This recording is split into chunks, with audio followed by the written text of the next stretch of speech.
terkait dengan pembahasan mengenai masalah salaf, atau tadi penanya menyebutkan apa tadi? Wahabi, aliran salafi, aliran Wahabi, kalau berkuasa akan menumpahkan darah sesama muslim yang tidak sepaham. Baik, ini terkait pertanyaan ini sebenarnya pertanyaan yang aneh. Kenapa pertanyaan yang aneh? Karena yang kita ketahui bahwa ketika seseorang bermanhaj salaf itu praktis tidak ikut-ikutan dengan masalah politik kekuasaan. Bagaimana mungkin dia akan berkuasa sementara tidak membahas yang terkait dengan masalah kekuasaan. Bahkan kita tidak akan menemukan kajian mereka yang terkait dengan masalah menggulingkan penguasa. Bahkan di kelompok mereka itu jangankan menggulingkan, ngerasani penguasa saja itu tidak boleh. Silakan nanti ketemu dengan saudara-saudara kita yang ngaji manhaj salaf. Mereka itu untuk mencela penguasa saja tidak boleh. Jadi mereka itu mencela penguasa saja tidak boleh. Bahkan mereka itu sangat taat kepada pemerintah. Contoh misalnya pada saat Ramadan, kalau di Muhammadiyah kan pakai hisab, berbeda dengan pemerintah. Kalau salaf enggak, mereka akan ikut dengan keputusan pemerintah. Bahkan andai pun yang dibuat oleh pemerintah itu, keputusan pemerintah tersebut itu dalam tanda kutip mendolimi mereka, mereka tidak akan melawan. Itu salah satu prinsip dari manhaj salaf. Jadi itu pertanyaan yang agak aneh, karena tidak, bagaimana mungkin kemudian mereka merebut kekuasaan kemudian berkuasa dan menumpahkan darah kaum muslimin. Karena konsep dalam salaf itu konsepnya adalah bahwa kebaikan itu bukan dari atas, bukan dari kekuasaan, tetapi dari pribadi masyarakat yang baik nanti akan membentuk pemerintahan yang baik. Jadi dari masyarakat yang baik akan membentuk pemerintah yang baik.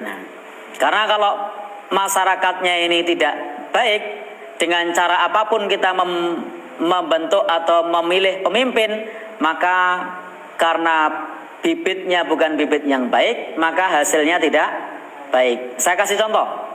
Bapak Ibu pernah makan kacang? Pernah ya?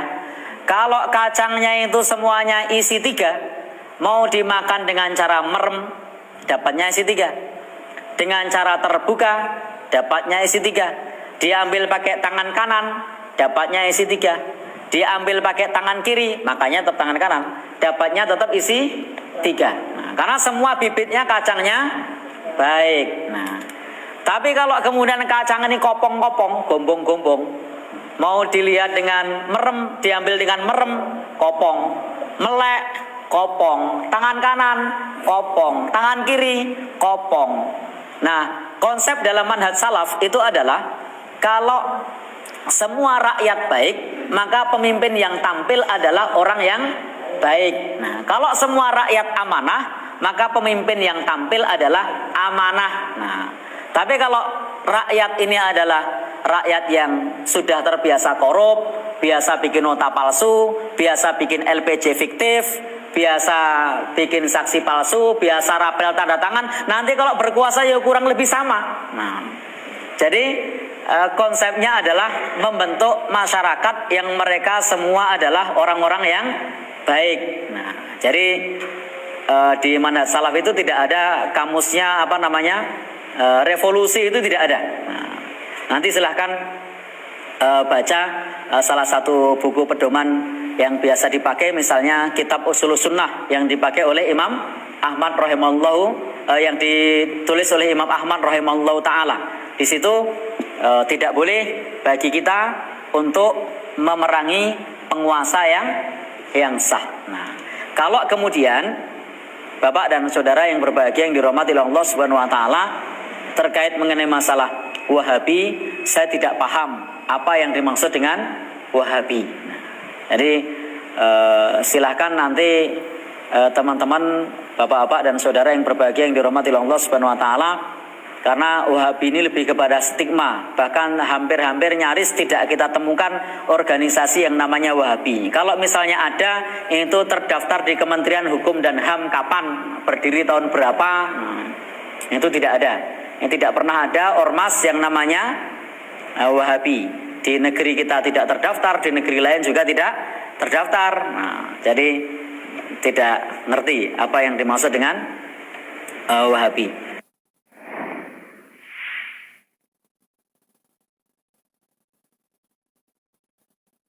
Bagaimana menyikapi orang yang mencaci atau menjatuhkan pemimpin? Nah, ini salah satu ciri orang Khawarij. Antum tahu tidak, Pak? Di zaman dahulu ada seorang perawi yang bernama Al-Hasan bin Al-Hayy.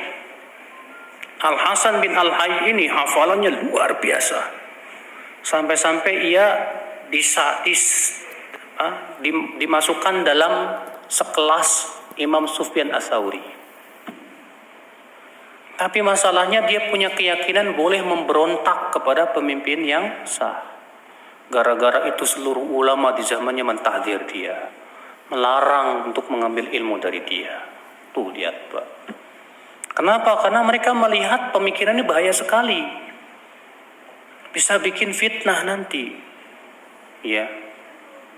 Karena kalau orang sudah mencaci maki pemimpin di mimbar-mimbar, yang terjadi apa, Pak? Provokasi. Lama-lama apa? Akan terjadi apa? Kemelut, fitnah. Makanya kata sebagian ulama, imamun dolum khairun min fitnatin tadum. Imam yang zolim itu lebih baik daripada kemelut yang tak ada ujungnya. Iya. Naam ya akhal Islam, azan ya Allah wa ya. Karena ketika terjadi kemelut, ya, keamanan hilang, kelaparan pasti terjadi, ekonomi murat-marit, akhirnya kita tidak saling percaya. Antum baca deh bukunya Syekh Abdul Malik Ramadhani yang berjudul Pandangan Tajam Terhadap Politik, yang diterjemahkan oleh Ustaz Abu Ihsan Al-Maidani itu. Bagus banget itu. Menceritakan bagaimana kejadian dulu di Aljazair. Karena sebagian orang yang memberontak kepada pemimpin, akibatnya mengerikan, Pak. Dijelaskan di situ sejelas-jelasnya. Dan saya juga dulu waktu kuliah berteman dengan teman-teman Aljazair, mereka juga cerita seperti itu. Akibat pemberontakan, asal muasalnya dari itu mencaci maki pemimpin dulu. Utsman bin Affan dulu terbunuh dari itu dulu, Pak. Banyak orang yang mencaci maki Utsman. Utsman kolusi, nepotisme. Utsman ya enggak ini. Akhirnya banyak orang marah terhadap Utsman bin Affan. Kesempatan ini kemudian digunakan oleh orang-orang yang memang benci kepada Islam untuk lebih menyulut permusuhan. Terjadilah yang terjadi sampai terbunuhnya Utsman bin Affan subhanallah. Hati-hati akhi maka dari itu. Ya. Bukankah yang lebih baik kita doakan kebaikan? Sekarang kalau antum jelek-jelekan, apakah itu bisa merubah keadaan? Enggak. Tapi kalau antum doakan, ya Allah berikan dia hidayah, kira-kira kalau Allah berikan dia hidayah, manfaat nggak, Pak? Banget. Iya. Ada sebagian orang mengaku ahli sunnah, tapi masih sering mencela pemerintah dan ikut-ikut dalam urusan politik. Apakah mereka masih bisa disebut sebagai ahli sunnah? Yang mencela pemerintah itu bukan ahli sunnah. Karena itu kata Al-Barbahari, kalau engkau melihat ada orang yang mendoakan kebaikan untuk pemerintah, maka itu adalah ahli sunnah. Tapi kalau engkau melihat ada orang yang mendoakan kejelekan untuk pemerintah, maka itu adalah ahlul bidah. Ahli sunnah itu mereka tidak mencela pemerintah, tidak mendoakan kejelekan untuk pemerintah. Jadi kalau ada yang mencela pemerintah, maka itu bukan ahli sunnah. Ya. Adapun ikut-ikut dalam urusan politik, ini sebagian bentuk ahli sunnah, kadang dia keliru di dalam hal yang seperti itu. Ya. Mungkin di masa mendatang akan menyeret dia ke dalam berbagai bahaya. Dan biasanya orang-orang yang seperti ini orang-orang lugu. Mau jadi politikus, tapi sebenarnya pahlawan kesiangan. Tidak ngerti apa-apa. Jangan masuk ke dalam hal-hal yang bukan keahliannya, bukan wewenangnya. Dalam perkara-perkara yang mungkin bisa menyeretnya ke dalam hal yang kurang baik. Ya. Masalah itu didudukkan semuanya pada tempatnya. Yang berwenang di satu masalah, biarkan dia di wewenangnya. Kalau dia adalah seorang penuntut ilmu, seorang dai, seorang ustadz, seorang pengajar, dia tekuni bidangnya. Jangan masuk ke dalam hal-hal yang bukan bidangnya. Iya. Dan dengan itu akan menjadi baik perkara, insyaAllah akan tenang, tidak ribut-ribut. Semoga Allah subhanahu wa ta'ala memudahkan kita semua di atas kebaikan dan melindungi kita dari segala kejelekan. Wallahu ta'ala alam. Subhanakallahumma wa bihamdik. Asyhadu an la ilaha illa anta. Astaghfiruka wa atubu ilaik. Walhamdulillahi rabbil alamin. Wassalamualaikum warahmatullahi wabarakatuh.